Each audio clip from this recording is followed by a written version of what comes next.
Salam Tanat, and I Sterling greetings. This is September 27th, 2010, and it's the meskel Baal, or it's the feast or festival of the cross. It's the festival of the cross, the festival that's known as the finding of the true cross. Meskel Baal. And this occurs on this particular day, September 27th, according to the Ethiopic and the solar part of the Ethiopic or Ethiopian Hebrew calendar. And there is so much that is very, very relevant and interesting about this particular feast and this particular festival. But first, we would like to say, Inquan le meskel Baal bedachna adaresawu adaresacho, which means congratulations that he, speaking of Ha Elohim Baruch Hu, has brought you safely to the feast and the festival time of the meskel, of the Unetenya meskel, the true cross. But then there's a question: what is the true cross? And this is what's so essential to really understanding, not just receiving the information. A lot of information out there. I really sincerely advise ones and ones to look up the available information that's out there concerning the feast or the festival of the true cross. It's very interesting, but you also have to remember that when we approach this particular Baal, you understand, this particular feast or festival, or in the Hebrew Moedim, this particular season, we are approaching this from the true roots, the true Ethiopic genesis, and according to what's known as the Kamite mysteries, or the ancient so-called Egyptian mysteries. And when we say ancient Egyptian mysteries, we mean when the native Kamites or the black Kamites, this is prior to the time of the Israelites and even Abraham by thousands of years. So we have to really understand that what the Hebrews, or those who are known as Hebrews after the Judeo-Christian Western, what we know today from the West and Christianity and Judaism, those who are known as Hebrews from Abraham to Joseph to Moses and to the Beta Israel and the mixed multitude coming out, represents a preservation of these ancient mysteries, or the Kamite mythos, the Kamite theology, the ancient Yahwistic form of worship and the true way of life. And this is something that shockingly many Egyptologists and Bible scholars seem willingly ignorant of. They don't want to go into the real roots, because the real roots of the Bible and what the Bible is communicating, when it's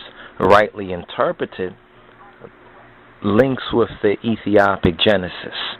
So this finding of the true cross, meskel Baal, and this particular time that's known as the Feast of the True Cross, is not an easy subject matter for one who is, when we say uninitiated, or one who hasn't heard or learned or studied or did any research on their own to find the truth for themselves. And if you judge it from a lot of the information and disinformation that's out there, it's easy for ones to get the conventional misinterpretation. Even when we speak about cross, what is a cross and what is the cross? Many think that the cross is only referring to what's known as the crucifixion stake that Getachin, that Adonenu was crucified upon according to the scriptures. But then also we find that this cross is mentioned as a tree. And then this cross, which is mentioned as a tree, is also mentioned as a branch.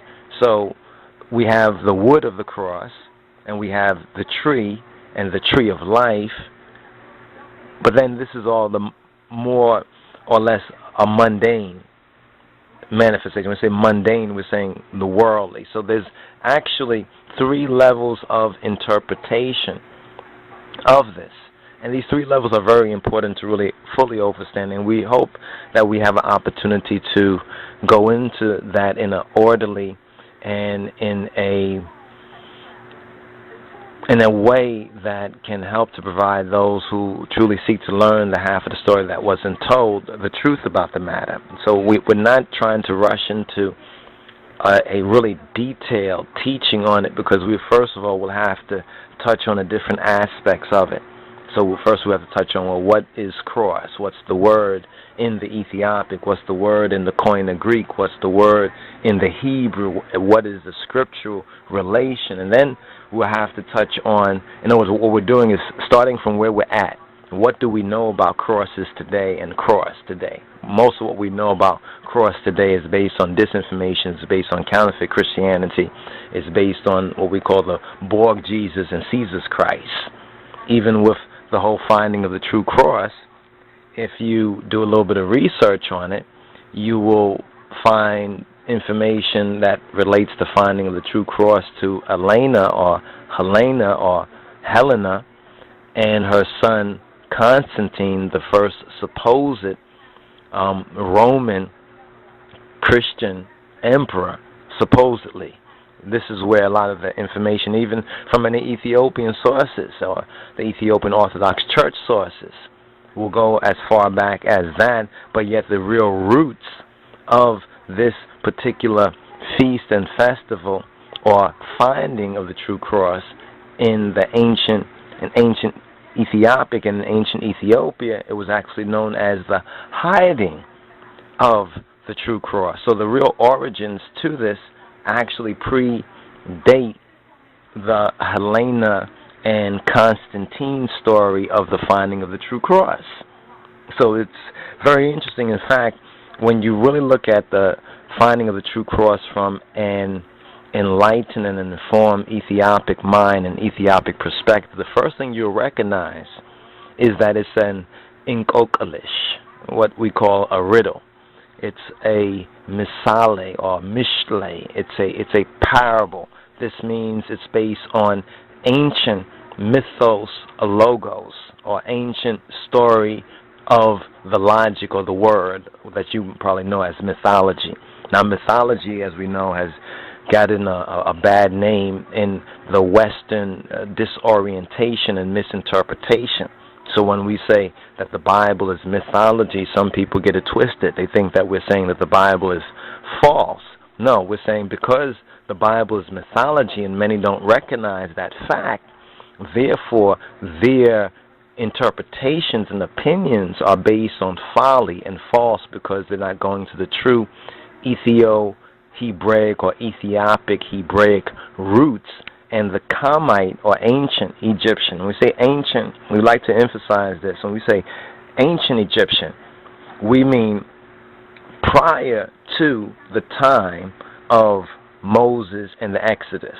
See, Moses and the Exodus is not really ancient Egypt. It's not the ancient Egypt that we are referring to. So when we say the Kamite theology or mythology concerning, for example, in this particular reasoning and discussion and audio dissertation, we're speaking about the finding of the true cross, or the feast or the festival of the cross, because it's simply known as meskel or meskelu Baal.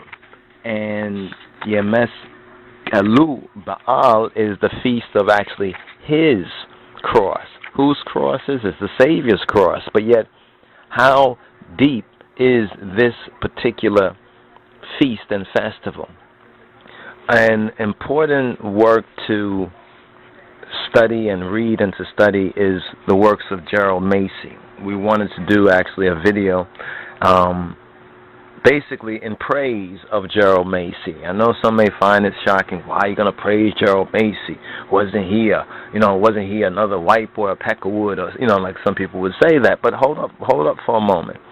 GERALD Massey was an honest white man. On the intellectual level, GERALD Massey was like John Brown.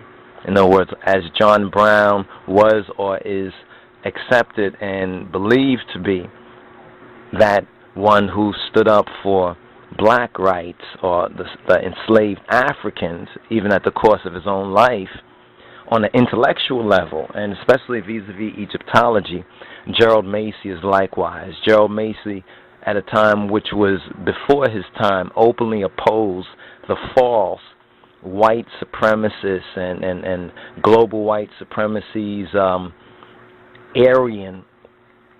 Aryanology, you understand, or the false Eurocentric Egyptology. And he basically said bluntly and plainly that Egypt, as well as the Bible's origins, are African and are black. And not that he just said this, but he proved it. And, you know, if you look up Gerald Massey, he's known mostly as a poet. But it's very interesting that his best works are Egyptological and are ancient Egypt.